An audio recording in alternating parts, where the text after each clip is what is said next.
एक गांव में एक साहूकार दंपति थे। साहूकारनी के रजस्वाला आने पर उनके घर एक ब्राह्मणी भोजन बनाने आती थी। 4 दिन के भोजन बनाने का साहूकार उसे खूब सारा रुपया, अन्न, वस्त्र देता था। इससे साहूकारनी को जलन होती थी। साहूकार ने कह रखा था कि अरे साहूकारनी, रजस्वाला आने पर तुम चौके, परिंदे और मंदिर में मत जाना, इससे धर्म भ्रष्ट हो जाता है।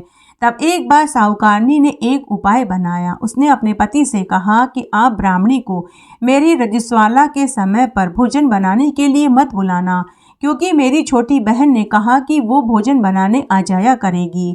साहूकार ने यकीन कर लिया, लेकिन साहूकारनी रजस्वाला में चोरी छिपे खुद ही भोजन बनाती रही और उसी भोजन का भोग ठाकुर जी के लगाती। परिंदे में पानी भी खुद ही भरती, मंदिर में दिया बाती भी वह खुद ही करती, तुलसी जी को भी वह खुद ही सींचती रही। साहूकारनी के एक पुत्र था। बड़ा होने पर उन्होंने धूमधाम से पुत्र का विवाह किया। उसके कुछ सालों के बाद साहूकार दंपति की मृत्यु हो गई। इस पाप दोष से साहूकार बैल बना और साहूकारनी कुतिया बनी। समय का फेर देखिए कि वे दोनों अपने ही पुत्र के घर पहुंच गए।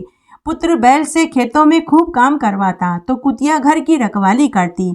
साल भर बाद जब साहूकार का श्राद्ध आया तो बेटा बहू ने 5 पंडितों को भोजन खाने बुलाया। बहू ने खीर, पूड़ी, हलवा बनाया। तभी एक चील मरा हुआ सर्प लेकर बनती खीर के ऊपर से उड़ी तो सर्प खीर में गिर गया।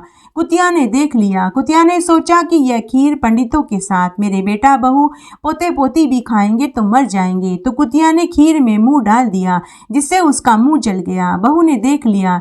उसने डंडे से कुतिया की बहुत पिटाई करी। शाम को बैल और कुतिया आपस में बातें करने लगे। कुतिया बैल से बोली कि आज तो आपका श्राद्ध था, आपको तो हरा हरा चारा खाने को मिला होगा। तो बैल बोला कि नहीं भगवान, आज तो बेटे ने खेतों में बहुत काम करवाया। बैल ने कहा कि तुम्हें तो दूध रोटी खाने को जरूर मिली होगी। तो कुतिया ने दिन वाली पूरी घटना बता दी। बेटा बहू ने उनकी बातें सुन ली। दूसरे दिन बेटा ज्योतिषी के पास गया और पूछने लगा कि मेरे माता पिता को कौन सी योनि मिली है। ज्योतिषी ने कहा कि तुम्हारे घर में जो बैल है वह तुम्हारा पिता है और कुतिया तुम्हारी माता है। उन्हें सदगति नहीं मिली है, क्योंकि तुम्हारी माता रजस्वाला में चौके में भोजन बनाती थी। वही भोजन का भोग ठाकुर जी को लगाती थी। उसी भोजन को अतिथि को खिलाती थी, जिससे उनका धर्म भ्रष्ट हो गया। उन्हें उसी पाप दोष का दंड मिला है। बेटा अपने माता पिता का उद्धार करने का उपाय पूछने लगा। तो ज्योतिषी ने कहा कि अगर तुम्हारे घर की बहन, बेटी, बुआ उप छठ का व्रत करके उसका पुण्य तुम्हारे माता पिता को सौंप दे तो उन्हें मुक्ति मिल जाएगी। तब भादवा मास के कृष्ण पक्ष की षष्ठी को साहूकार की पोती ने उप छठ का व्रत करके उसका फल साहूकार दंपति को सौंप दिया, जिससे उसी क्षण उन्हें बैल और कुतिया की योनि से मुक्ति मिल गई।